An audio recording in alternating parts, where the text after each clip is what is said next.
My name is Wick Jackson. This is my wife, Cindy. We are part of the Sandhurst family and have been for over 30 years. We first learned about missions right here at the Church of Sandhurst. And the Lord touched our hearts and got us involved in missions. I went on my first mission trip to Belize, Central America, over 30 years ago. And it has really been a blessing to us. 2 years later, or 2.5 years later, we were on our way to Ethiopia, where I was in charge of building a seminary and an international church in Addis Ababa. We came back home for a few years, then left again to go to Bolivia and live in Bolivia for 6 years, where I got involved with a ministry called Envoy International. And the whole goal of Envoy International is to help the local church understand and complete the Great Commission. And we do that by giving a seminar. That's a very simple seminar. It takes about 10 hours. It's called the World Impact Seminar. And we've given that literally all over the world. And the whole focus of that is to help people understand that they can be involved in missions. Missions isn't just a great suggestion, it's a mandate in the Bible. And Envoy has been involved in doing that. I've been involved in Envoy for over 20 years now. I'm the international director for Envoy. We have other people that are involved as directors in South America and in Ethiopia, where we train people to teach this course, teach this simple seminar, so pastors and leaders can understand how they can be involved in missions. Some challenges we've had lately is, back in May of 2019, I had a surgery on my left knee, and the surgery didn't go well. Then I had a revision surgery in September of 2019. That also did not go very well, so it slowed me down quite a bit and put me homebound more or less as far as travel and that kind of thing with Envoy. But what God has done and what God has showed us through the COVID virus is how He is using the internet to reach people around the world. And so even now, Envoy International, me and my guys that are working with me around the world are trying to start learning how to use the internet to teach our course. And we're excited about that.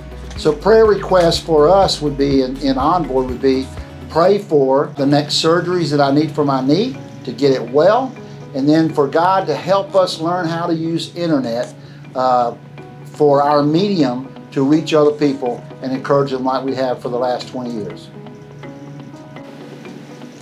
Well, I'm Cindy, and we've always been involved with World Missions, and I've always been involved with Envoy, but about 20 years ago I was burned in an accident while we were living in Bolivia and had 40% of my body had third-degree burns. So I was evacuated to the U.S., and when we returned, I really realized that burn care was lacking in South America, and I came to find out that it's really lacking all over the world. So 15 years ago, I started a nonprofit called Burn Care International, and in these years, we've treated almost 20,000 patients, and we spent probably the first 10 years just running our clinic there in Bolivia. We work with physical therapy, nutrition, and we make custom-made pressure garments for our patients. And then after about 10 years, we began to get invitations for how to reproduce this program, and we've been able to reproduce it in Bangladesh and Nigeria and in Ethiopia. And so I work with a surgeon in Ethiopia that he has the same passion as I do to see every single country in Africa to begin with have their own well-run burn unit.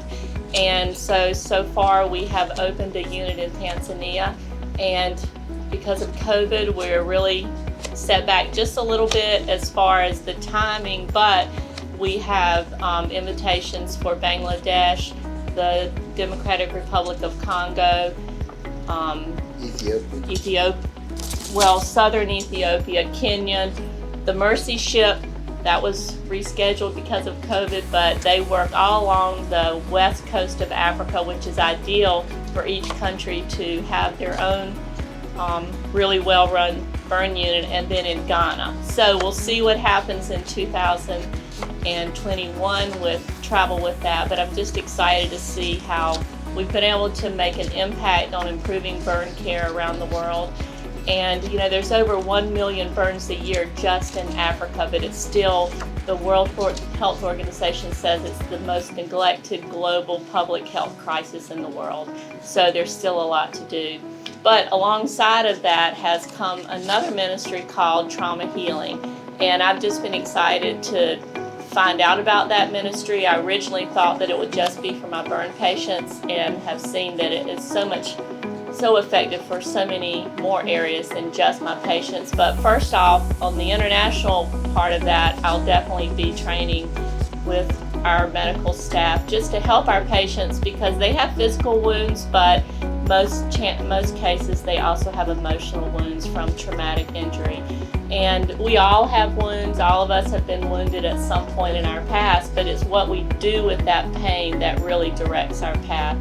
It can help us move forward in a negative way if we make bad decisions based on the pain that we still carry. So I think the healing groups that come out of this ministry are really effective for helping people just really identify the pain, where they are they still suffering, or are they not still suffering? If they are still suffering, work through the program to give it to the Lord, give that pain to the Lord, find forgiveness, and then move forward in a positive way. So I'm excited to see where that ministry will go. Here in the States, working with Church at Sandhurst, and then of course with all of our burn patients that we have. And we're just, this is a different time right now with COVID, because we're like, is missions at a standstill now? And we see it's not. As much as sometimes we don't like the internet, we see that it's a very vital tool. It's been effective for me to be able to stay in touch with our staff, also with our patients. Because of WhatsApp on the telephone, I can actually talk to a patient that lives in a jungle village about their child. So it's just been neat to be able to do that, and it's been good for us to see in this next season of our life how we'll use Zoom calls and things like that to still continue with our ministry. But what are some prayer requests? Prayer requests for us would be figuring out all the internet. We're on the older side of the internet crisis, but figuring that out, just sustaining our clinics where we are, because they have some real challenges with a healthcare system that doesn't work like our American healthcare system. A lot of the hospitals have collapsed, the hospitals are full, and the doors are closed. And so figuring out how that's going to impact us with burn patients, because they're still burn patients. So figuring that out has been a challenge. And just encouraging the staff to keep going. That's one of the biggest requests. And all the logistics of the changes of making it work in a different way, getting materials there, medications, things like that, that before I've just carted in my suitcase, that now I need to figure out how to ship over. So, but we appreciate your prayers. We appreciate being a part of the Sandhurst family all these years. Yeah, 30 years, and this is where it all started, and this is where we even learned about missions all those years ago. Back whenever Missions Month was in February, we would just have some incredible speakers come in that really challenged us, and we were challenged about going to Ethiopia, and so that's where it all started. But anyway, thank y'all. Look forward to what's going to happen in this new season at Sandhurst. Thank you very much.